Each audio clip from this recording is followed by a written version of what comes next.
Hello, everybody, and welcome to today's Financial Transformation Live session. I hope you're all excited. So today we are going to talk about getting started with process mapping. Brilliant. Okay, so give me 2 seconds. We're just trying out a new presentation format, so hoping this is going to work well for you. All right. So let's just start with a few introductions. So for those of you that haven't been on a financial transformation live session before, well, firstly, welcome. It's lovely to have you. My name is Hannah Munro. I am Managing Director and Transformation Lead here at ITAS. So we are a financial transformation consultancy that actually specializes in Sage technologies. But if you're sitting there thinking, actually, I don't use Sage, don't worry about it. Actually, the concepts that we're talking about in these sessions are product agnostic, right? So it's all about the mechanisms and the processes that you as a finance team need to go through to deliver on that change and that revised, that new finance team that we all keep talking about. So that refocus on strategic finance and how do we look at shifting some of the transactional elements into a more automated fashion. So for those, again, that haven't worked or don't know me before, I've actually spent a number of years working and implementing finance projects. I'm very much a technology-focused individual, but I spent a number of years working on process design and operations management pieces before I got into the technology side. So this financial transformation live session is the best of both worlds. I get to talk about all of the things I love, so technology, data, and process engineering, which is wonderful. Again, these sessions, just so you know, go out every month. We do a live session. I'm really open to feedback on topics. If you have questions as we go through this session, pop them in the chat. I'll do my best to monitor. I'm still getting used to managing multiple screens doing live sessions. And also, if you have questions perhaps that you think of after the session, just DM me. I'm happy to do follow-up lives just to cover off any outstanding areas of these. So I will talk about the next session that we're going to be doing at the end of this one. But if you're interested or want to get alerts, you can pop onto our website. And we have under resources, so www.itassolutions.co.uk, under resources, Financial Transformation Live, and you can sign up to get email alerts. If you prefer to consume through LinkedIn, because this is where you're seeing the live, no problem at all. You can subscribe to us you can click on our page and subscribe there, and we always post a couple of posts before we go live. If you're watching this on YouTube as well, don't forget to subscribe to the channel, and then you'll get notifications every time we go live. But it's normally around this time of the month, and it's normally on a Wednesday. But keep an eye out, and you'll know the next topics. And I'll put the date up at the end for the next one. Okay, so let's get started. So the first question is, why should we process map? So when I speak to people, the common piece is not is kind of, I know I should process map, but I can't quite get up the motivation. So I think one of the first questions that you need to talk through with your team, with your, either if you're a financial controller or with your CFO to talk about why you're doing this, but also if you're a CFO looking to drive this through your team, there's a couple of things that you need to just reiterate about what is the purpose of doing these process maps. So firstly, it's transparency. So one of the most interesting things for me is when you start to process map, people start to understand the process and get visibility of it. And it starts to open a lot of good questions about, why do we do that? What is the purpose of that part of the process, right? So, initially it's about transparency. Like, do we have visibility of what are the processes that we as a team are going through in order to deliver on this outcome? The second piece is reducing risk, because very often, in order to put controls in place, you need to understand the processes. So identifying where there could be issues and challenges, identifying where you could have where data is being transferred for GDPR purposes. There are lots of different areas that this will help you to reduce risk, and it'll enable you to identify the areas that you should have controls in place for. So, and fundamentally, if you think about the challenges that we're having at the moment around recruitment in our industry and in our areas, actually having visibility and documentation around processes reduces risk. If somebody leaves, and you don't have somebody to replace them in-house or to cover their job, it's like, what is their process? What we do in that. So reducing risk is a big piece. I think a lot of people don't think about that. Improving productivity. So the first part, before you actually start redesigning your processes, you need to understand the current state of play, right? So a lot of the work we do is around how do we improve productivity, how do we automate, how do we minimize the amount of transactional processing, but you need a process and a base to start with. So even if it's a very top level overview of the process, you need something to work from. Compliance. Very often, if you are ISO accredited, you need to have your processes documented. Very often, if you are, in financial services, there's an extra burden around compliance as well. So there's, and also as part of this, you can identify areas of risk. Going back to the reducing risk, compliance, they're all intertwined. Clarity. So very interesting. We talked about transparency, so visibility, but clarity over the steps involved and also the systems involved. Are you processing through different spreadsheets? Where are you putting data? Are you putting it into multiple places? All of that starts to come out when you start to process map. Consistency. If you've got multiple individuals doing the same process, it's always quite interesting to find out whether they're actually doing it in the same way. Are you entering data in the same way? Are you updating and following process in the same way? There's lots of things that start to open up when you start to process map. Understanding complexity. So complexity is the arch enemy of automation, and and also the arch enemy of productivity, right? So one of the things we need to understand is, what are the scenarios? Where are the complexities in this process? Because we can just redesign that process and make it super slick, but if we haven't understood the complexities around it and the scenarios we might hit, we have an issue. And last but not least, and I guess this falls into the productivity piece, but understanding and identifying bottlenecks. So and we'll talk very much on later financial transformation lives about how do you identify what part of the process is a bottleneck, and how do you map that out? So you can quickly, easily see, and validate your processes once you have it documented. So today is all about documentation.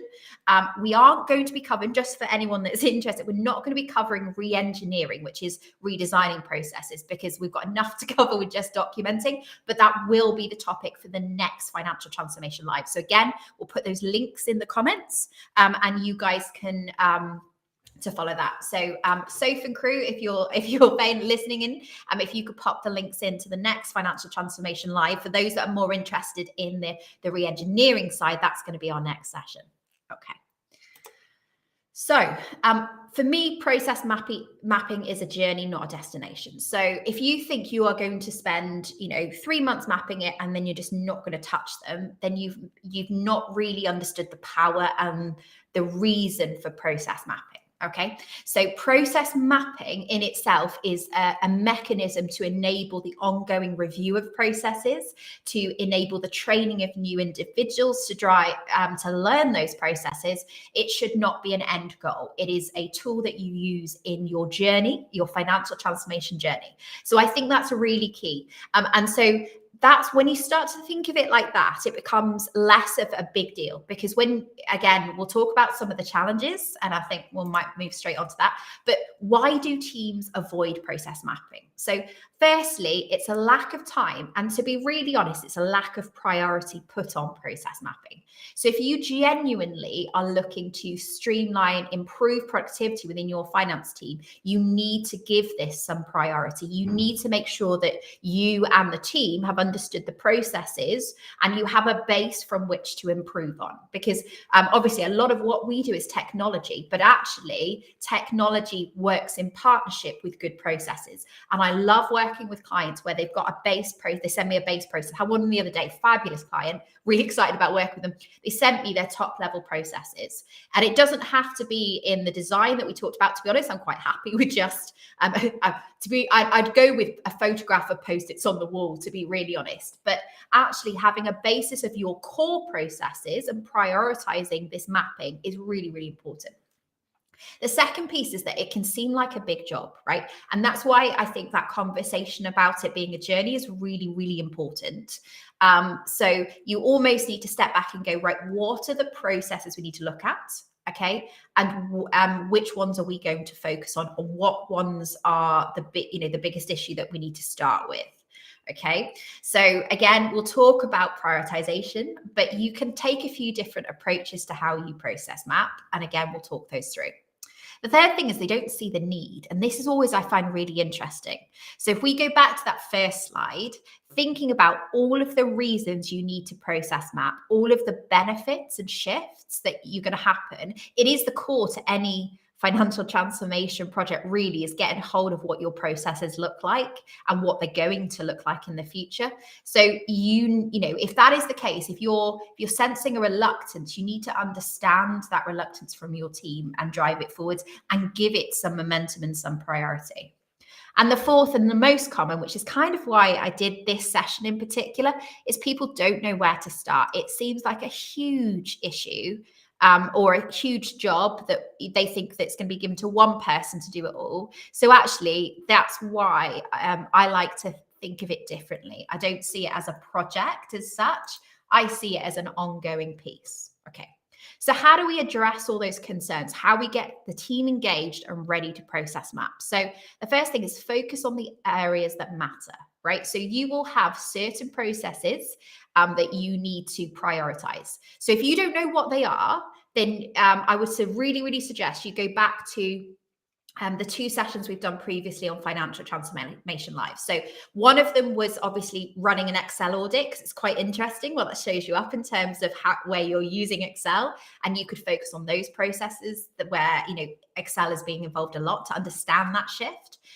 The second, and probably the more important one, is your month-end timeline. So if you haven't got a month-end timeline documented, I'd really, really, really suggest you go to our previous Financial Transformation Live, which is all about streamlining your month-end. Okay, and we go through the process of mapping out your month-end and then shifting that down, and that will give you a clear indication as to where to focus your process mapping efforts. If you don't have an idea in your head, you may be sitting there going, absolutely, I know these three processes we need to focus on. Brilliant, right? You have a goal already. But if you're slightly unsure, or you want to qualify your thoughts and your instinct as to where to focus, then those two things you really should look at. And we do try to do things in order. So hopefully those of you that attended the previous one will have this already, will know exactly which processes to focus on. So second piece is split the load. So there is a tendency to go, oh, this one individual in my team is going to do all of the process mapping. And I have no issue with you. If there's no other way to do it, having one person doing it is great. But I want you to think about the impact of that. So it might be one person is the facilitator and the formal documenter, right? But then you need to give ownership to certain process owners to document and make sure that their processes are documented in the way. So one of the pushback I get on that was, well, what if they all documented differently? So that's where you need to have a standardized way of mapping out documents. And actually that gives me an idea. I might follow this session up with a bit of a standardization PDF that people can print out and use on the mapping. But, you know, on this session, I go through the basics. I go through the types of images, the tools, etc. So you just need to agree as a team in advance how you are going to document, and then work together to run things like process workshops, which actually leads me on to my next point, which is scheduling regular time for process workshops. So you may have designated one person who is going to be responsible for documenting the processes, as in the final piece, but they will obviously be in the room with the people that are doing the process. Try not, if you can to try to get the people that are actually doing the process involved in mapping it out, because obviously that they'll have a lot more insight into the piece. And it's quite interesting. Again, you'll start to hear the scenarios and the questions about, you know, when they vary from the standard process. Why is that? Understanding that is really, really important. And they're the ones that know it. The fourth point is about using process mapping as a tool to drive change. Like I said, process mapping is not an end goal, right? It is a tool. So use these maps. So don't wait to document all of your processes before you start rethinking and brainstorming improvements, because then the team are not understanding the power of that process map. So just make sure that you've got an agile approach to process mapping and process improvement. Now, you may say that processes are interconnected, absolutely, but try and find certain processes that are either distinct, or process map those interconnected processes at the same time. So so that you've got visibility and you can actually start moving things forward, because you don't want to spend a year just documenting your processes before you start improving. It's that you need to give the team some quick wins to get the motivation up to continue the process effort. And last but not least, I'm a massive believer in documenting as you go. Now, when I say documenting as you go, I don't mean it needs to be the perfect end result, but I very often will sit in a process workshop, and we'll actually be putting the process together. We'll add in quick notes, like post-it notes on the digital board to document areas we need to run through. But you want to get it so that you can be in that room and see that. Now, what was really interesting, we used to do this with post-it notes. So we used to have a piece where, we post-it note out the different processes, the decision points, etc. And it's great in a way of, especially if you're on site and we were in person, it was brilliant. But the challenge with that is then what would happen is we take pictures of this and say to them, right, document your processes, get this down. And it would just never happen. These massive sheets of paper and these pictures would just sit on somebody's desk and never move forward. So actually, that's why I'm a massive proponent of using digital tools and doing it as you go. And the great thing about that is it works in hybrid environment. You can just share it on Teams as the screen. It works in live. You just put it up on a big TV and somebody takes responsibility for documenting as you go. And it gets people seeing the output of these discussions rather than it just being a session and then you forget about it. You're actually starting the process of moving things forwards. Okay, so if you are one of the things you need to think about is actually running process workshops. So what do I mean by a process workshop? So for me, we're going to pick a process, right? And we're going to work this through in a session, right? You might decide, I want to try and cover a couple, that's fine. But you need to think about how you structure the session, and you need to realize that actually sometimes process mapping can open as many questions as it starts to answer. Okay. So my top tips, if you're going to do this within your team, so dedicate time. The thing I like about workshops is it gives people dedicated time rather than telling them to go away and do it and then bring it. It gives you a chance to get the team engaged, especially if there's multiple people doing a process. So first thing is nominate a facilitator. It doesn't have to be the CFO or the head of finance that is doing it. It's just somebody that can say, right, we're going off track here. Let's pull it back. Okay. So again, it could be your person that is doing the documenting, but just think about who is in charge of running and making sure this process workshop moves forwards, right? Before you start mapping out a process, make sure you clearly identify the start and the end points, right? Now, as you go through a process, a classic example is invoicing, right? So as we go through an invoicing process, we will say, well, what if the customer doesn't exist, right? And then we create another, we will say, oh, that's a sub process or a separate process. Don't start mapping out your new customer process at that point, right? You need to be really clear as to what is your start and end points for your process that you're mapping, and try not to get distracted, because you will. It's really, really hard not to. But that's again the importance of a facilitator. The third thing is try to go straight through in the first round, right? As you go through, there will be scenarios. So what if it's this type of invoice or this type of product? And my tip for this, right, is to just, especially with digital tools, or even if you're using a whiteboard and you're drawing it out, just put a post-it up with the scenarios. Just document all the scenarios, right, and come back to it. So don't try and map out everything. Pick one and go through, because what you want to do is get all the way through to the end as quickly as you can, and then go back and expand, right? So 2 seconds. I'm just going to check to make sure my sound is okay. Brill. Okay. So as I said, try to go straight through the process. Like I say, don't stop at go, keep going, get all the way through from start to end, and make sure that you, as you go, anything you need to go back with, that's the joy of either virtual or physical post-it notes, right? Just put a little note, come back to it as you go through. And so that kind of leads me on to my fourth one, is make sure you go back and deal with your variables, any complexities, any scenarios. Okay. So again, that's the importance of the facilitator.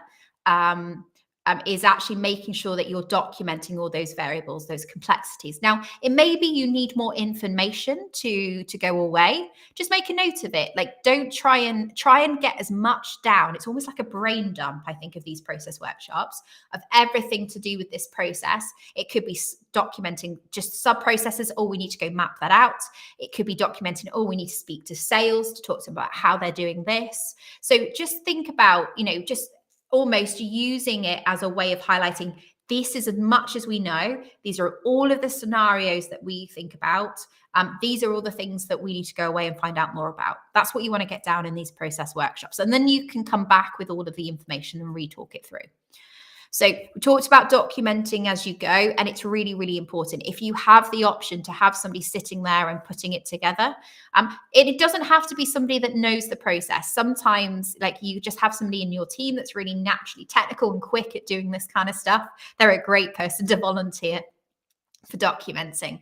If somebody is the process leader and is really involved in that process, sometimes they aren't actually the best person to document, because you want to be talking to them about the process as you go through. And this is really, really important, though. Get it down before you try to fix it, right? So you might be sitting in these process workshops as a CFO or finance leader and going, oh my gosh, I cannot believe that this is actually the process. And that is fine, right? And actually, that has just proved the worth of the process mapping exercise. But, right, please do not go through and start digging into, why do you do that? What's driving that, right? We're not in fix mode, we're in document mode. Okay, so that's where a lot of process workshops get distracted. So you need to dig a little bit, but you need to get everything down first, and then you can start picking it apart and figuring out the whys behind the process. So always get it down first, and then you can fix it and brainstorm it later. Because it's sometimes quite interesting as you go through, you'll see more and you go, that's why, right? So get it down and fix later. Fix is part 2 of your process engineering workshops, which we'll cover in the next Financial Transformation Live session. So, and always validate. So, what is fascinating is people's perception. Sometimes it's to do with people's perception of their own process. So they'll go, oh, I create, somebody sends in a PO request, I put it on the system, and that's the process. Whereas actually, when you watch them do it, and actually see them do it, what they're doing is they'll receive the request from the individual. They'll then save that PO that PO request into a file. They'll add a line onto a spreadsheet with PO request received and then they'll create the PO. So it's really, really important that somebody validates, that somebody actually watches the person doing the process and makes sure that there's no extra steps that you may not have known or heard of. So sometimes it can genuinely be, they just don't think about it because they do it so automatically. They've done it for years. Sometimes it's they know that that's not a good process to have. And I think, again, that's one of the things you need to make really clear when you're running these process workshops, that it's an open forum, right? You want to get all of the bad stuff out now. You want to have the oh my gosh moment now, so that when you can actually change and improve things and find different ways to do stuff. Okay. So again, please, if you have any questions or any challenges, any issues that you want to talk about, maybe some scenarios that you have hit, please do remember to pop things in the chat. Because again, even if I can't cover it as we go through, I'll either cover it at the end, or I'll come back to you individually, or we'll do a follow-up session. So I really do want this to be as interactive as possible. I love questions. Makes it so much more interesting to run these sessions. Okay. So choosing a process mapping tool. Now, this is not the the only list, the only process mapping tools out there. There are loads, right? These are the most common ones that we work with, and I'll talk have worked with in the past. But there are quite a few. So don't feel like if it's not one of these three, you can't use it. Of course you can. But I'll just talk to you about some of the pros and cons of each, why we like to work with certain ones, and then it's up to you to decide. You might decide to make your looking list a bigger. And of course, there's loads of new ones, some freemium ones that are available as well. So it's always worth a gander. But these are the ones we like to work with. So, well, I say like with, but these are the options that we very often come across. The first thing is PowerPoint. So one of the things that if you don't want to invest at this stage in a process mapping tool like Visio or Lucid, then very often I'll see process maps in Word. Now, I generally find Word quite a challenging one to process map because it's not designed for a creative canvas. It's quite generally, and obviously you can flip it landscape, but people tend to not do that. And then they have portrait, which doesn't give you the space. Most processes are long rather than down. And it doesn't give you all of the graphical tools that you would normally have. And actually, it's quite finicky to do, right? So if you are going to process map and you don't want to invest in a proper process mapping tool, then actually I would suggest you use PowerPoint because it's more designed for graphical interface. And then when you put it up on a screen, you can talk it through. You can add notes into the section, into the presentation notes. So it's a compromise, right? It's not my recommended approach, and I'll talk to you about why I prefer the other ones, but it's a compromise. The downside to PowerPoint, I guess, is just firstly, it's not designed for process mapping. So you have to get the lines moved up. You have to think a bit more about formatting. It takes a bit longer to format everything than other tools. And it's just a bit more manual, right? So, but it's better than nothing. It's better than doing it as post-its on the wall, if you can get comfortable with it. And it's better than doing it in something like Word. Now, and obviously it comes free with most Office packages. So most people have got Excel. Like, let's be honest, we're in finance. Of course, we've got Excel on our machines. So you're likely to have access to PowerPoint, which is why I put it up there as an option. Now, if you are more of a Google crowd, just so you know, there is a documenting option, I believe, in Google Docs. Again, you have to go and add a canvas, very similar to Word, so it's not as nice, but it's an option, right? So again, I personally believe that if you're going to do this in finance, like the cost of just getting, even if it's just a one user license to a proper process mapping tool, it just makes it so much easier. And if we think about the barriers that we came across, I genuinely recommend that people invest in a tool. And again, I know just it will save you time in terms of productivity. It minimizes the barriers and the pushback you'll get from the team because it's so much easier to use, and it's designed for that purpose. So the next option that we used to use, fun enough, was Visio. So the reason we used to use it is obviously integrates in 365. You can just add on a license. You can store, it's easy to store stuff in SharePoint. But what I have found, certainly in the last couple of releases, is it's not as slick as some of the tools. It's not had as much done to it. Especially on the cloud version. There is actually an on-prem version of Visio still, I believe. But I just didn't find it was slick. And because I'm looking to document as I go, I want it to be really streamlined, right?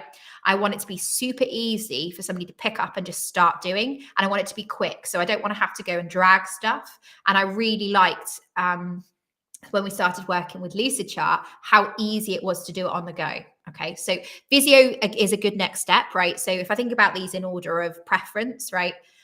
Lucidchart is definitely my number one, and it's the one we use internally. And we've got our entire organization starting to use it for process mapping now. So it's really starting to be embedded.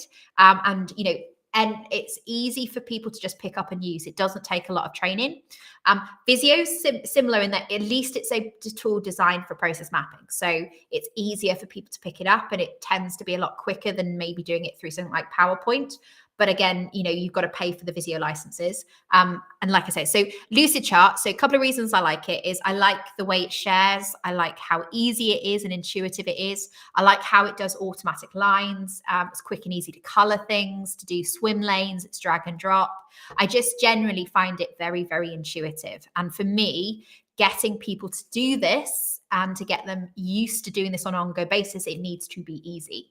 So that's why I recommend Lucidchart. We will put the links as well if you want to give it a go. I believe they've got. It's been a while since we bought it, so we've had it in place for quite a while now. But there was a freemium version that we actually tried to see if it lived up to the hype. So if you want that, then we'll pop those links in there. Again, Soph and team, if you wouldn't mind popping the Lucid link in the piece, if you want to go on there and have a look and see it, it's a good piece of kit. So enough on tools, it's like anything, isn't it? You can have different degrees, but if you can make life easier for people, then people tend to more likely to do things. The whole nudge theory piece of change. Okay, so the basics of documenting processes. So remember I talked about earlier about it's important to have good standards. So almost have a consistency in how you're documenting. Okay, I'm not a perfectionist. Like I'm just quite happy, very honest, when I'm implementing to see a process map in the first place.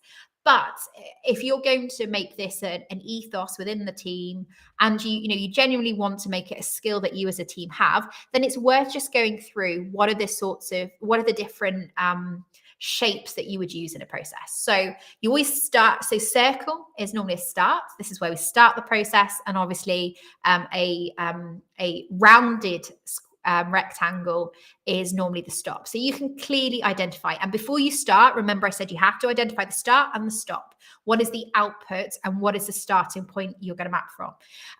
The other thing just to bear in mind with that, and I should have said that earlier, is that your start and your stop doesn't have to be the beginning of the process.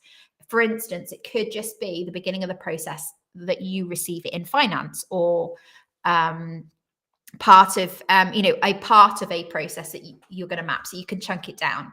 So again, don't feel like you have to do the entire process from the point the customer walks in the door to when you actually deliver the service. If you can chunk it down, you'll make it much more achievable, and you'll start to pick off the processes a lot quicker. This is the one that most people forget to do, and this is one that I do like to see, is decisions. Because with the points of the triangle, you can go off, and normally, so say you go off in one direction, on that line you would put yes, no, or the option, right? And I like this because I can have three options, rather than if you just have, and having to figure out where stuff is going. It makes it a lot cleaner, and it also means you can go up and down with processes so that you can get some good spacing. So I do, if you do nothing but start, stop, decision, and sub process, then we'll do that. Now, actually, I've just noticed an issue with my PowerPoint. So the sub process normally has 2 lines on either side of the square. So I might just have to change that. For anyone that's watching it on demand, this will already have been fixed. But for those watching live, there's just 2 lines that we put either side of the sub process. So a classic example of a sub process is example I was talking about earlier. So when I'm doing an invoice, part of as we go through the process, we may have a different decision tree if the customer is an existing customer. Yeah. So rather than go away and actually map out the new customer process, I would normally just stick in a sub process and go new customer, and then pick that up as another process later. All right. So those top ones are, in my opinion, the minimum you should really be using, but you can get more complex. And there are some great PDFs there about all of the different shapes. Yeah. So I just talk about some of the ones that I put in there. So other ones, manual input. So if you're typing something in, this is always quite interesting because it allows you to quickly identify where you've got manual inputs. When you're producing documents, that's always quite interesting. And whether you produce multiples as well. And then delays. So if you wait so many days before doing something, or you're waiting for something before you move something forwards, that's where you put that in there. So this is kind of what I would say sort of the minimum. If you want to go real minimum, it's the top line. But if you just have this as a basis, and you could just print this, so we'll share the PowerPoint after the session, just literally print this off, talk your team through it, and then that will give them a guide for actually documenting their processes. So I do think it's important to give this people, others they'll spend hours trying to make these perfect processes without actually thinking about it. So the next key piece is something that most people have heard. They might have heard the term swim lanes or seen it, but I really like them, right? So for me, swim lanes are a brilliant way, particularly in finance, to identify flows across different areas. So it could be across teams, it could be across software platforms, it could be whether it's internal versus external, whatever is the concept that you're trying to show. Swim lanes are a brilliant piece, right? So I often use it across platforms. So you'll see here I've got sort of Salesforce, Sage Intacct, YayPay, and we're flowing all the way through, and we'll go back down, and it just allows you to see when it shifts into different areas. So for me, this works really, really well. I've seen it work brilliantly when you're looking at the flow between sales, finance, and operations, for example, and how that shifts across. And then again, it gives you a good talking point when you're reviewing. And it's a lot better than just having everything in a straight line. Yeah, because then you can chunk it down and focus on different areas. The other thing as well, say what, you might ask me, well, what if I want to do both teams and software platforms? Well, you can then use colors. So you might have 3 lanes, which could be your platforms, and then color it depending on team, or vice versa. So actually I'll probably go, most of the time I go vice versa. So I'll have team on the side and then I'll color, because like for instance, Sage, you might associate green, Salesforce, blue, YayPay, yellow. Yeah. And it'll allow you to quickly identify where something sits. And you might have red for Excel, for example, because you're trying to identify those points and remove it. So that's always a good way to document, is to use, if you need to identify multiple areas, you can think about it in those different ways, and use colors as well as swim lanes. And again, swim lanes are really nice and lucid charts. So if you get a chance to play with it, you can drag them in and stretch them out and do all sorts of things. It's very, very nice. Okay. So best practice for process mapping generally. So just a couple of key points over and above what we talked about today. So designate owners for processes. So once you've documented a process, your work does not stop there. Somebody needs to keep it up to date. If you make changes to processes, that process map needs to be updated. So I always like to designate an owner, and you should have a list of your processes with a link to where the digital copy is stored and who owns it. And you might say, right, who owns it versus who is accountable for it, etc. So it's completely up to you, but you just need to think about documenting out and making sure you've got a record of who's taking responsibility for keeping these process maps up to date.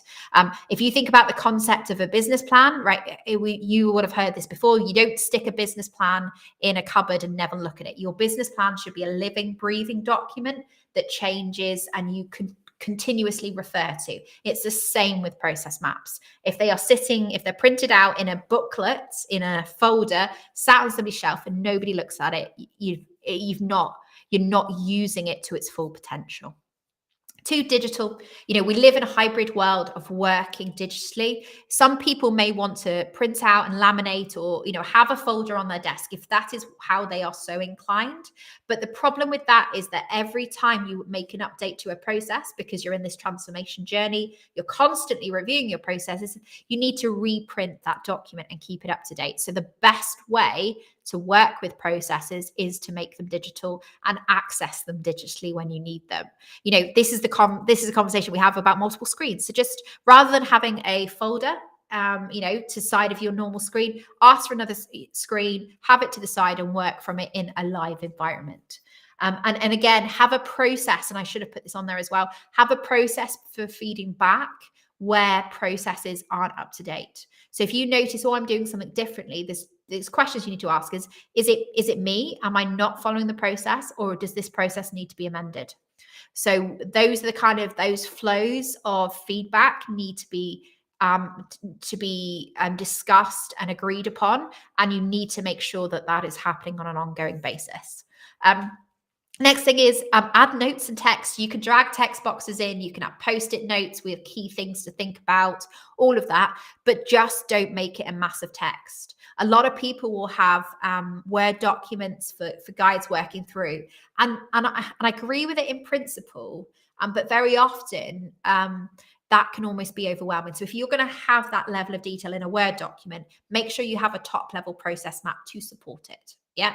And have keynotes on the process map, and then the detail of every single thing they need to know in the Word document, and tie it together. Have another column in your process list, your list of processes.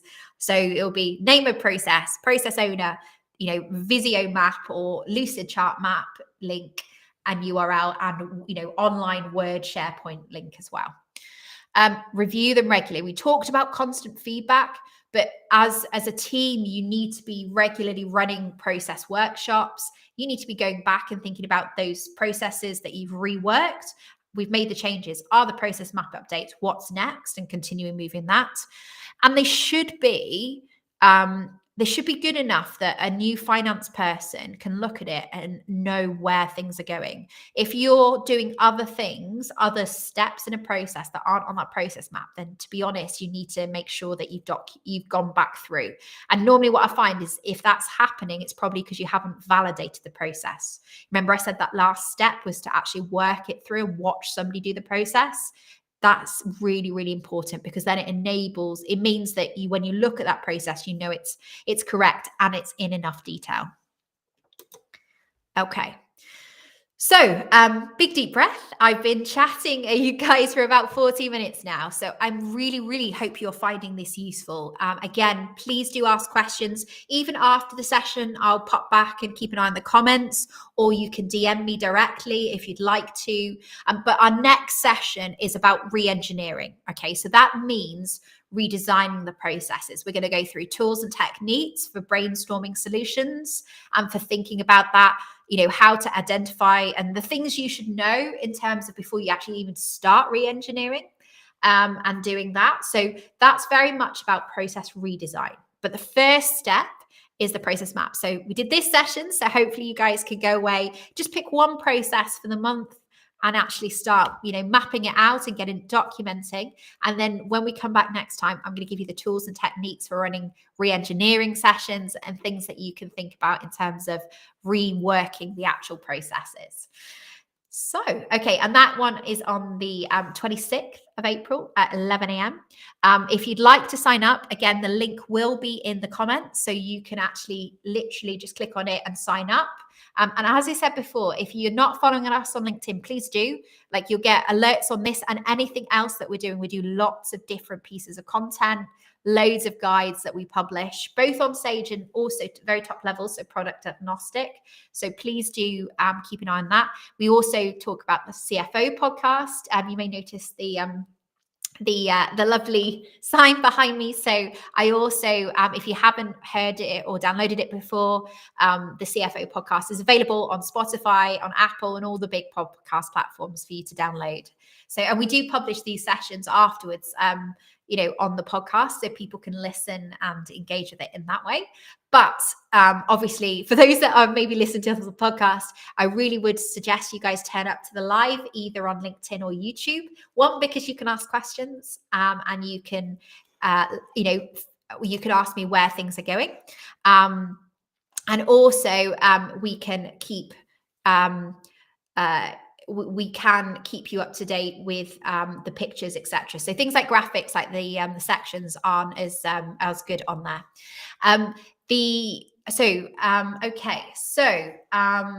The other thing as well is just to say, if you didn't catch the earlier part of this session, if you want email links, you'll get the workbook. We've got a few workbooks and pieces of content. You can sign up on our website and do that. So next steps. So for those that are interested in exploring other solutions, we are running an Automate Your Finance Processes with Sage Intact webinar. So again, those links will be in the chat.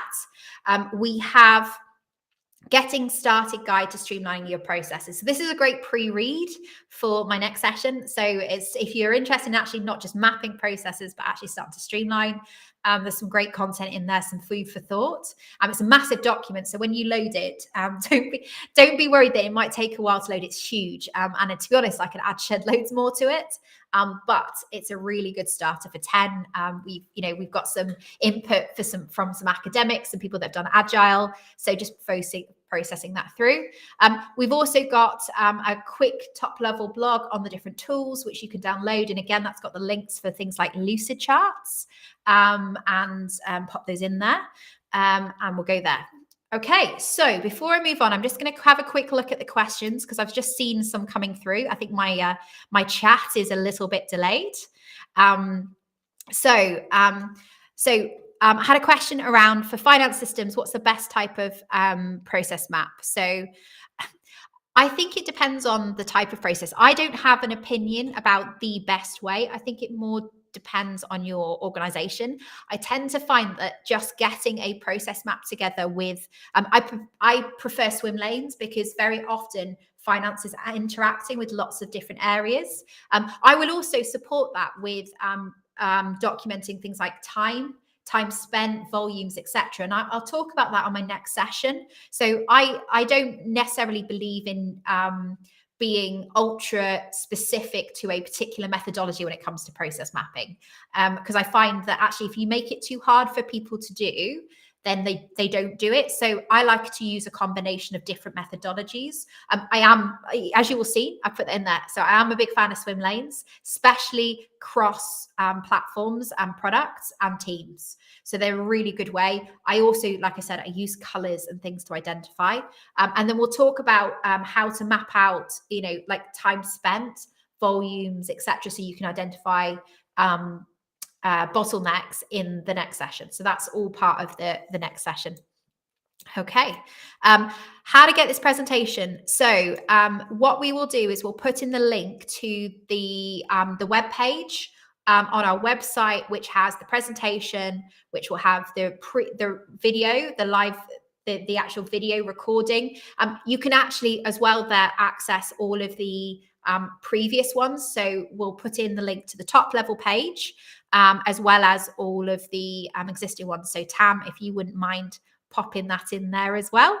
And she's doing it. She's put all the guides, etc., that you can do that. And if you want to sign up for our next one, in terms of our process mapping one, again, please do check out the comments. We'll pop that link in there and you can join that live session, which is very much about re-engineering.